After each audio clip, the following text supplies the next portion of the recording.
Hello everybody, this is Oliver from Rock Kaput. It's Metal Friday, as you know, and that means we're doing a metal show today. I thought, which band would be nice to do a ranking about? Maybe not too much work listening to albums, and I came up with, I think, a great pick. A band that's fairly known in metal circles, has a very good reputation, released a very strong comeback album just last year, but is still underground and niche enough to get the heads raving. And of course, I'm talking about the great tech thrash band Coroner from Zurich in Switzerland. If you like me ranking Corona and our concept of Metal Fridays, please give me a thumbs up, subscribe to our channel, and give me your comments. About Corona, just a couple of words about the history. I will make this very quick.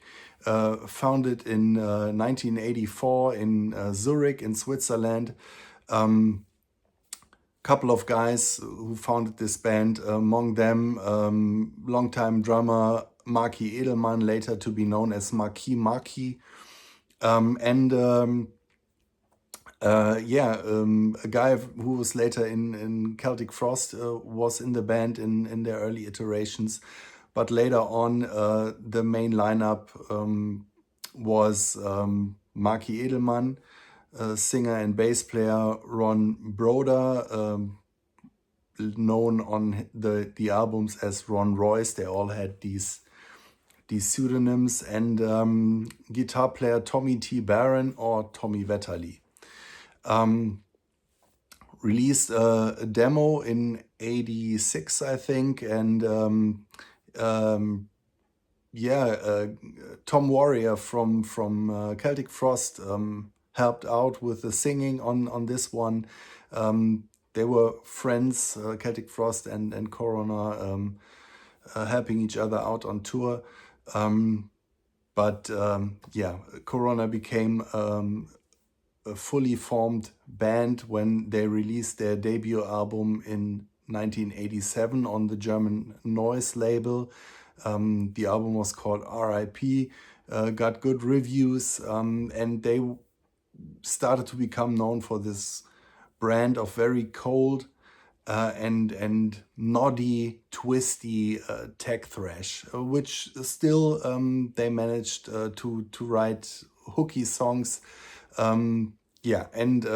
became quite the kind of underground heroes with their style. They released 5 albums until 1993.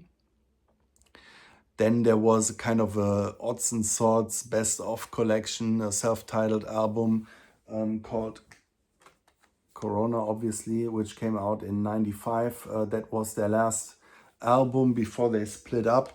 I won't rank this one. They reformed in the 2000s,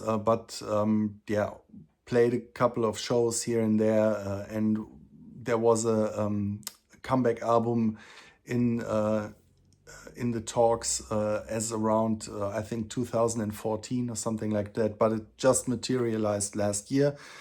From the original lineup, there's only Tommy Wetterly and Ron Broder left.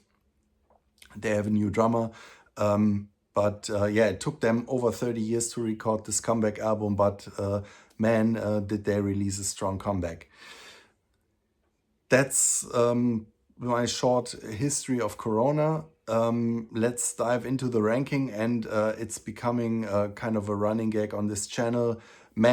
This ranking was really hard, but in this case, it really, really was hard because as I realized, each and every single album of Corona could be a #1 album. I like them. I like every one of them. Obviously, the older ones I know way better than the album from last year. They changed their sound quite a bit, not only in the last 30 years, but also when they were still active. but still I love each and every one of their albums. So at one point I said, well, actually I should just talk about how great they are, but this is a ranking show, so I try to rank them. None of these albums are bad. None of these albums deserves to be on the last place. And if you would ask me tomorrow, maybe I would come up with another ranking. But yeah, let's just dive in. So my number 6 is last year's Dissonance Theory. And the only reason why this is my last place album is because I knew it the least of all of those. And I think to really have a strong connection to this one as I have to the other ones, I will need to live with this one for a couple of years more. Still, this is a great modern thrash album. It sounds different than what Coroner did in the late 80s and early 90s. It's not as noddy and dense anymore. It's faster than the last couple of albums, but it's still Coroner. So you can hear it's them. The voice of Ron. He hasn't, or he seems to not have aged a bit. He has still this this Tom Warrior like bark that yeah, you might need to get used to at first. You still have the highly melodic, great guitar playing by Tommy Vetterli. There's some ambience to the music, so they have quieter parts. There's lots of ambient sounds in the background of each of those, but mainly this is progressive thrash metal. Still coming up with great hook lines, and I think the lyrics are a bit less poetic and more message based, you might say. So the first song, Consequence, is about AI. Sacrificial Lamp, great song. I love Tommy's solo on the song called Symmetry. It's the sound, the production is beautiful on this album. The guitar is really clean, a little bit reverby, so it has this great ambience, and this solo could be I don't know, on Wish You Were Here or something like that. So this is a comeback album which I guess no one thought that they would manage something this good, and I urge you to listen to it and buy it. It's a great one, and like I said, the only reason I have it this low is because I know the other albums are all a bit better and they mean a bit more to me. But yeah, no way this deserves to be on last place. So Dissonance Theory is my number 6. My number 5 is their final studio album, Grin, from 1993. And I love this album back when it came out. By then I was a huge Coroner fan, bought this right when it came out, and listened to it over and over again and absolutely loved it. Still love it, still think it's a great album, but it's a bit more of its time than the earlier albums. You can hear the 90s. Coroner had become a little bit more accessible than on their first 3 albums. The songs were more stretched out, so they were still complex and technical, but not as dense as before. So they wrote longer songs which had more kind of an industrial or ambient feel, more groove oriented, more mid-tempo, and but still there are amazing riffs on here and awesome grooves and great melodies, great solos by Tommy Vetterli, great songs like Paralyzed, Mesmerized, Serpent Moves, the title track Grin, and yeah, this one has this kind of earworm quality, so you listen to it and it burrows deep into your skull because it's so memorable and catchy. while still yeah, feeling kind of cold and twisted. So it's an album that lends itself to excessive listening and diving into it, soaking up its mood. It's a great album. Why do I have it on 5? Well, because they have 6 albums and one album has to be on 5.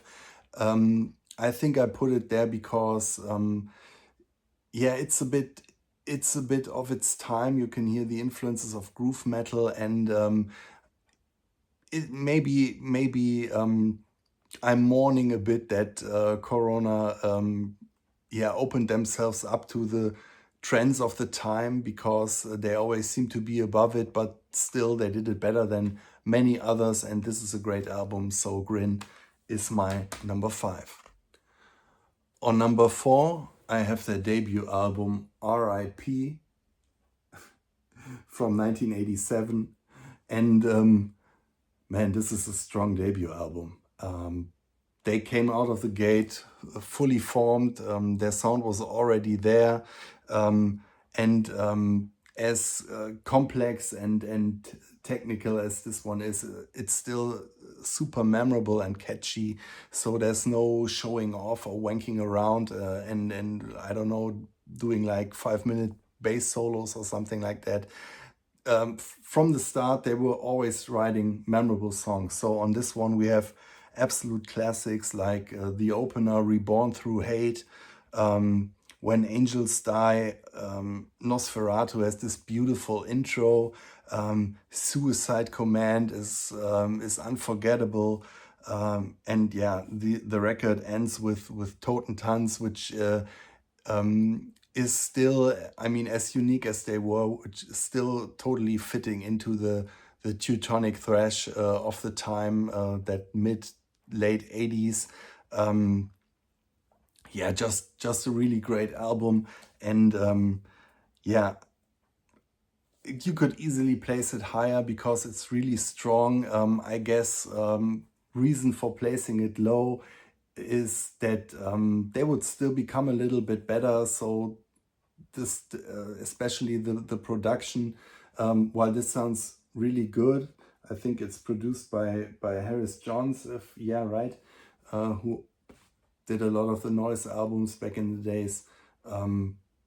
But yeah, they would become even more precise and dense and cold. Yeah, but if you want to check out Coroner, this is a good place to start. So my number 5 is, no, number 4, sorry, is their debut. On 3, I decided to place this beauty, Mental Vortex. Do you know who this guy is on the cover? Of course, it's Norman Bates, is played by Anthony Perkins from Psycho. I think this was the album that got me into Coroner. I guess I had seen them on TV before on a German metal show, and I certainly read a couple of reviews about them. But I think this was the first album I bought when it came out in '91, and I loved it right from the start. Still on this album, they start to drift a little bit away from the sound of their first 3 albums. So this becomes a little bit more accessible. Like I said about Grin, songs becoming longer, not as dense, not as noddy, but stretched out a bit, with atmospheric passages strewn all over the place. But still, this is tech thrash through and through. The opener, Divine Step, is a fast driving song with a very rigid drum groove by Marky Edelman. Son of Lilith is a great, amazing track. Semtex Revolution, love that one. Sirens, Metamorphosis. Great album. Peter's a little bit out in the end, and yeah, like on the album before, or 2 albums before, I think they end this one with a cover version. I Want You, She's So Heavy by the Beatles. Back in the day, it blew my top off because I didn't know that song by the Beatles. I didn't know that was how the Beatles could sound and that a metal band would cover them. Today, yeah, I like their original compositions way more, and could have done without the cover, but yeah, it fits right in. So if you want your Corona collection to be complete, this one should definitely be in there, and you won't regret it because this is a great album. Yeah, Mental Vortex is my number 3.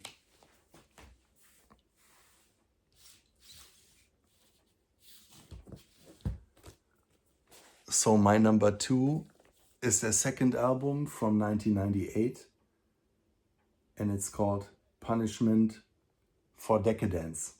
And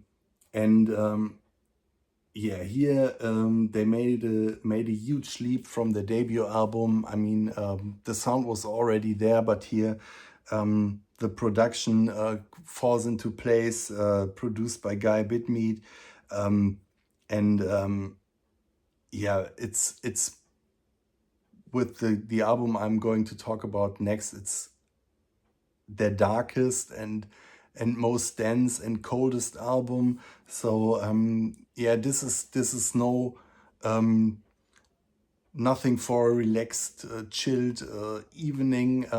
You have to focus. This is no background music, and if you listen to it casually, I think a lot of the intricacies will go right over your head.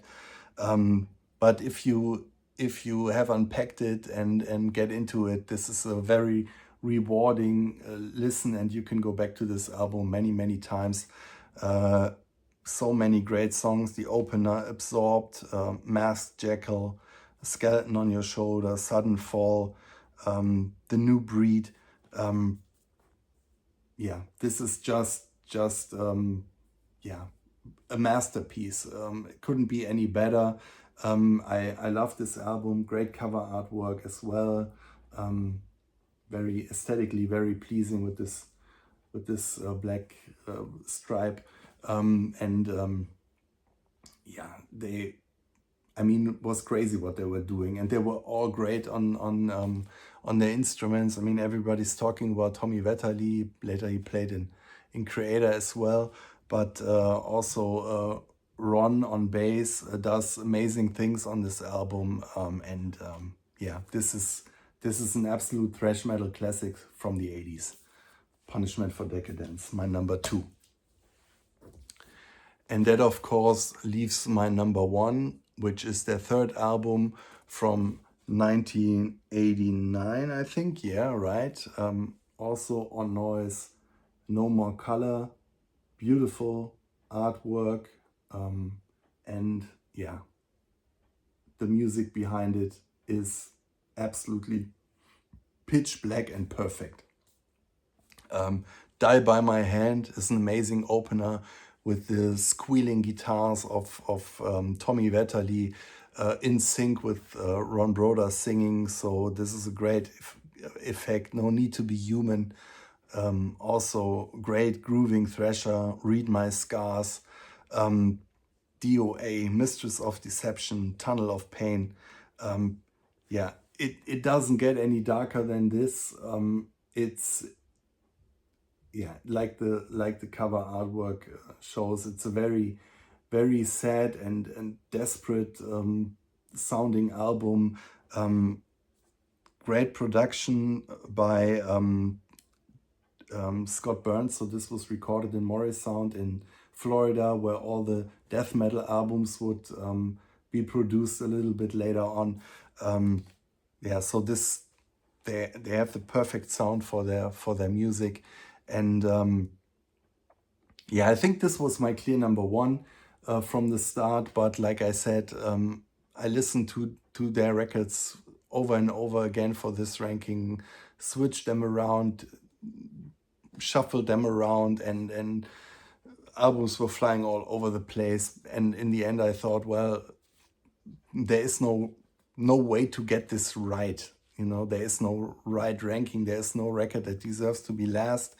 And so I just decided to rank them as I thought it would be fitting. But in the end, I love all of these albums, and I wouldn't want anyone to get rid of any one of them. So Corona have an absolutely perfect discography. You can't go wrong with any of their albums. If you like it a little bit more complicated and technical and cold, you should try the first 3 albums. If you want it a little bit more accessible, you might venture to the albums from Mental Vortex onwards, with a Grin being more groove oriented. But in the end, if you listen to one of their albums, I think you will want to listen to the rest. So yeah, this is my ranking of Corona. Amazing band, great they are, glad they are back, and I hope there will be more albums to come by them, because judging from Dissonance Theory, they have a lot more to give. I hope you enjoyed this video. If so, give me a thumbs up, subscribe to our channel, and yeah, of course, give me your comments. Tell me, what do you think about Corona? What is your favorite album? Which was the album that made you get into them? And yeah, let's talk Corona. Hope I will see you next time. Till then, bye-bye.